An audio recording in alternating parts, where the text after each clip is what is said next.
आखिर कहाँ है वैकुंठ धाम? कैसा दिखता है वैकुंठ धाम? धरती से कितनी दूर है वैकुंठ धाम? वैकुंठ धाम तक कैसे पहुंचा जा सकता है? रॉकेट से वैकुंठ धाम की दूरी तय करने में कितना वक्त लगेगा?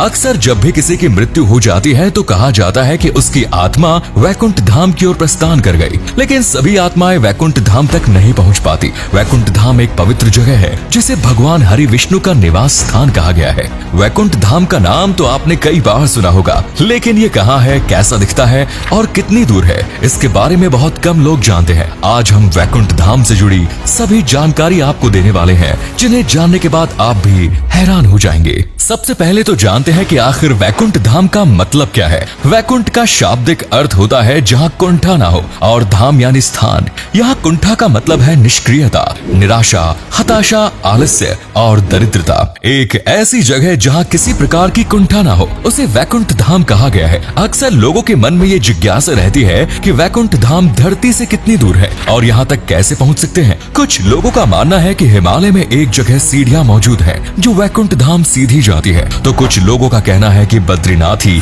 साक्षात वैकुंठ धाम है। वेदों, पुराणों और शास्त्रों में 3 तरह के वैकुंठ धाम का वर्णन मिलता है, लेकिन पहले जान लेते हैं कि आखिर ये धरती से कितनी दूर है। कई पुराणों में वैकुंठ धाम का विस्तृत वर्णन किया गया है। शास्त्रों के श्लोक और आज के अंक गणित के आधार पर लोगों ने धरती से वैकुंठ धाम तक की दूरी का पता लगाया है। वैकुंठ धाम का मतलब होता है एक ऐसी जगह जहाँ पर सुख दुख नहीं होता, सिर्फ आनंद होता है। यहाँ पहुँचने के बाद जीवन मरण से मुक्ति मिल जाती है। विष्णु पुराण के अनुसार वैकुंठ धाम ब्रह्मलोक से भी ऊपर है। वैकुंठ धाम धरती से 4 पदम, 10 नील, 30 अरब, 3 खरब 15 करोड़ 78 हजार और 444 किलोमीटर की दूरी पर है। क्या किसी आधुनिक रॉकेट की मदद से वैकुंठ धाम पहुंचा जा सकता है? इसका जवाब है नहीं। आज स्पेस में जो रॉकेट और मिसाइल छोड़े जाते हैं वो 39,000 किलोमीटर प्रति घंटे से सफर कर सकते हैं। इस लिहाज से देखा जाए तो वैकुंठ धाम तक की दूरी तय करने में 10 अरब और 520 करोड़ घंटे लगेंगे। दिन के लिहाज से देखा जाए तो हमारे सामने 12 लाख वर्ष का आंकड़ा निकल कर आता है। फिलहाल कलयुग चल रहा है और कलयुग की अवधि 4,32,000 वर्ष है, यानी वैकुंठ धाम तक पहुंचने में 3 युग का समय लगेगा। कुछ लोगों ने पौराणिक ग्रंथों और आधुनिक गणित के आधार पर यह संख्या निकाली है, लेकिन वास्तव में तो वैकुंठ धाम तक की दूरी का पता लगाया ही नहीं जा सकता, क्योंकि ये भौतिक दुनिया में मौजूद है ही नहीं। और यही कारण है कि कोई भी वैकुंठ धाम तक का सफर मनुष्य अवस्था में तो नहीं कर सकता। आज तक साइंस ने दुनिया को 3 डायमेंशन से ही देखा है। डायमेंशन को हिंदी में आयाम कहते हैं। स्पेस साइंटिस्ट्स ने अभी तक ब्रह्मांड में 45.7 बिलियन लाइट ईयर तक की दूरी को ऑब्जर्व कर लिया है और इसी को विज्ञान पूरा ब्रह्मांड मानता है, लेकिन असल में ये तो सिर्फ ब्रह्मांड का एक अंश मात्र है। 3 डायमेंशन के बाद समय को विज्ञान ने 4 डायमेंशन का नाम दिया और इससे आगे के डायमेंशन यानी आयामों को वो मल्टीवर्स कहता है। बात करें 6ठे आयाम की तो ये ब्रह्मलोक से भी ऊपर है। यहाँ पर भगवान विष्णु के कई रूप निवास करते हैं। क्योंकि विष्णु जी का आयाम ब्रह्मलोक से ऊपर है, इसीलिए ब्रह्मा जी को विष्णु जी की नाभि से बना हुआ माना गया है।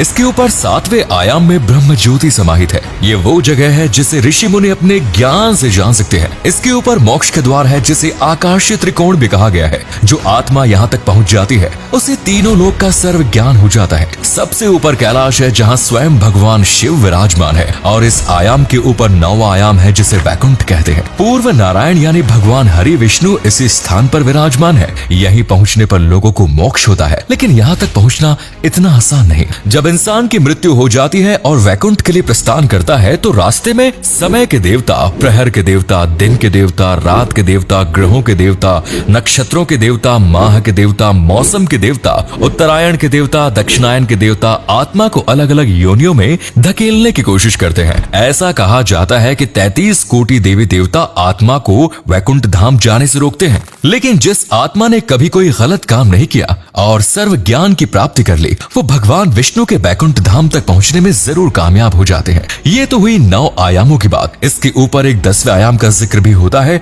जहाँ पर निराकार ईश्वर रहते हैं। यहाँ पहुँचने वाली आत्माओं का न तो कोई शरीर होता है और न ही कोई नाम। इसे परम धाम या सिद्ध धाम भी कहते हैं। बिना रंग रूप और आकार की आत्मा यहाँ रहती है। एक बार जो आत्मा यहाँ पहुँच गई वो फिर कभी संसार में परिभ्रमण नहीं करती। चलिए अब कुछ अन्य पुराणों के बारे में भी बात कर लेते हैं कि आखिर वैकुंठ धाम के बारे में किस तरह का वर्णन मिलता है। वैकुंठ धाम को कई लोग गोलोक या साकेत भी कहते हैं। असल में गोलोक श्री कृष्ण के धाम का नाम है, क्योंकि श्री कृष्ण स्वयं भगवान विष्णु के अवतार थे, इसीलिए गोलोक को वैकुंठ धाम कहा गया है। बात करें साकेत की तो वैकुंठ धाम की राजधानी को साकेत का नाम दिया गया है। ये एक दिव्य नगरी है और इस नगरी के मध्य में भगवान विष्णु शेष नाग पर विराजमान है।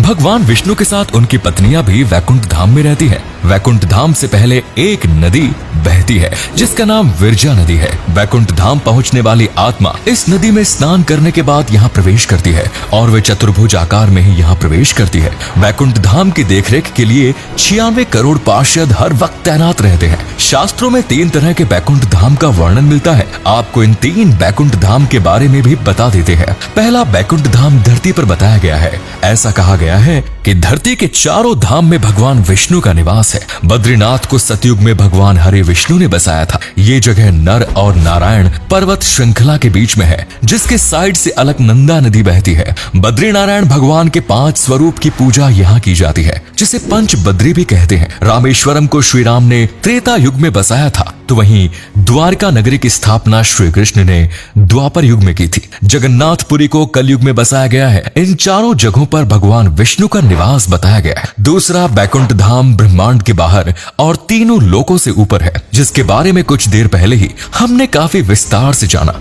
वहीं बात करें तीसरे वैकुंठ की तो यह स्थान अरावली हिल्स के बीच बताया गया है। ऐसा कहा जाता है कि श्री कृष्ण ने अरावली पर्वतमाला के बीच में एक नगरी बसाई थी। इस नगरी के बारे में आज तक पता नहीं लगाया जा सकता है, क्योंकि ये भौतिक अवस्था में नहीं है। केवल सिद्ध और साधक पुरुष ही इस नगरी में पहुंच सकते हैं। अरावली हिल्स गुजरात से शुरू होती है और पूरा राजस्थान कवर करने के बाद दिल्ली के दक्षिणी छोर पर खत्म होती है। इस पर्वतमाला के बीच में ही कहीं पर वैकुंठ धाम होने की बात कही गई है।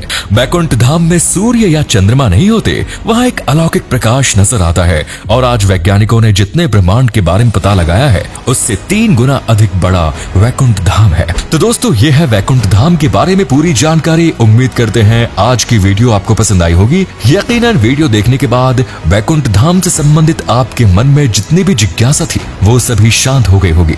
अगर आपको ये वीडियो अच्छी लगी तो इसे अधिक से अधिक लाइक करें, शेयर करें और आपके हिसाब से इंसान किन कर्मों की मदद से वैकुंठ धाम तक पहुंच सकता है ये हमें कमेंट्स में बताएं। धन्यवाद।